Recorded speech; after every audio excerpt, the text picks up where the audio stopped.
Hello， 英哥，618了，有什么好的产品向大家推荐一下吧？本期视频我推荐的所有好物都是我个人正经用了非常久，且每一款我不太舍得更换的，有些甚至还买了第二台。那本期视频呢，我会仔细分享一下我使用这些产品的场景。如果你和我场景一致的话，说不定这些产品也会非常适合你。那我们正式开始。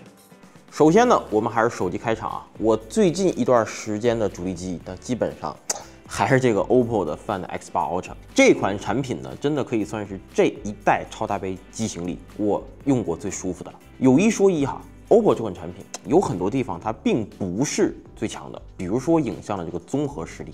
如果仅说这一点的话，那我肯定认为vivo 有着明显的优势。但 OPPO 这款产品它强就强在你几乎挑不出什么毛病，就它从手感到配置再到系统影像，它没有明显短板，几乎是一个都没有。外加它本身的定位也是一款顶级的超大杯产品。我们还是以影像为例哈，我虽然认为它不是最强的，但谁要说它影像不够强，满足不了你的日常需求，那我还真得点进你的主页看看你到底是什么大神哈。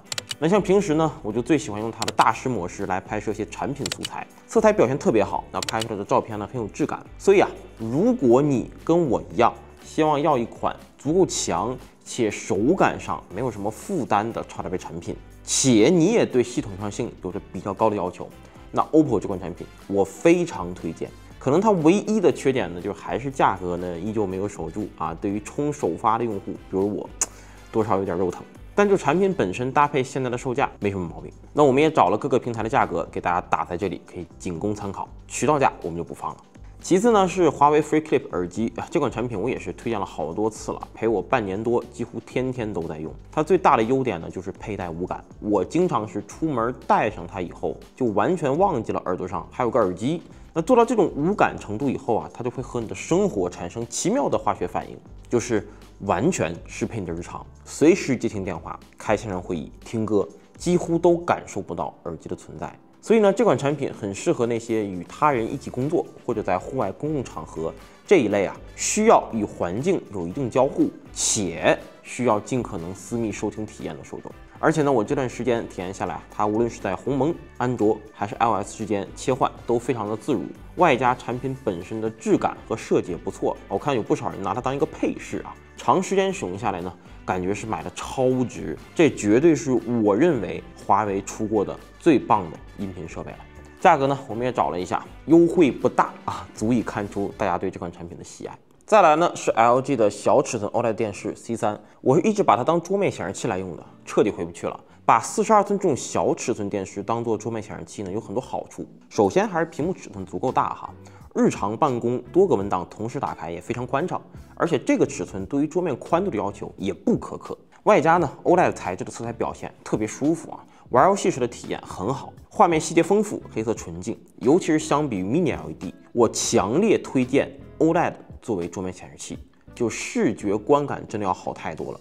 尤其是面对桌面这种近距离观看的场景， OLED 优势它更明显。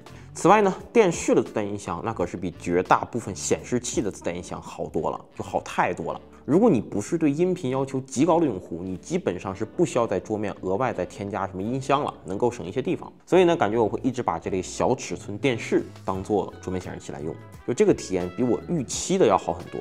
那其实 LG 已经出新款了，价格呢给大家找了一下，但老款呢我认为完全可以考虑，性价比的话会更高一些。接下来呢是罗技 MX Master 3S 鼠标，这个鼠标已经陪我很久了。那换过不少别的产品，也用过一段时间游戏鼠标，但最后呢还是换的回它。原因很简单，就是手感加手指操作。我个人喜欢那种丰满的撑起来的手感啊，不喜欢平平的手感。那我不知道各位是不是和我一样。MX Master 系列呢一直很能满足我的这个癖好，而且它配套的桌面 App 做的特别好啊，能定义各种手势，尤其是搭配 Mac 使用，几乎可以完全取代触控板。而且 App 本身的审美也很好。总之呢，我认为作为一款桌面办公鼠标，它的各方面表现都非常令我满意，从软到到硬都是如此，价格也给大家打在这里啊，比我刚买的时候便宜多了。最后一款产品呢是 Beats Pill 蓝牙便携音箱，那这个小家伙呢真的是让我爱不释手啊！大家能够看到我这台已经有不少使用痕迹了，因为我哪怕是在家，它也经常和我一起移动。虽然有了使用痕迹，但整体表现依旧很稳啊！我日常用的最多的场景呢，不是广告片里勾勒的什么在露营啊，在户外啊，在做一些滑板这些运动啊，而就是在家里。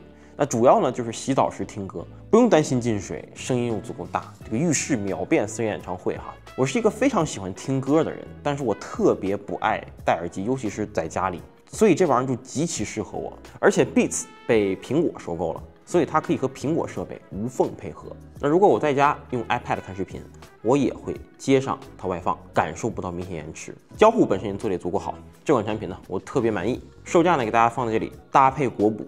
这个价格我认为是很香的。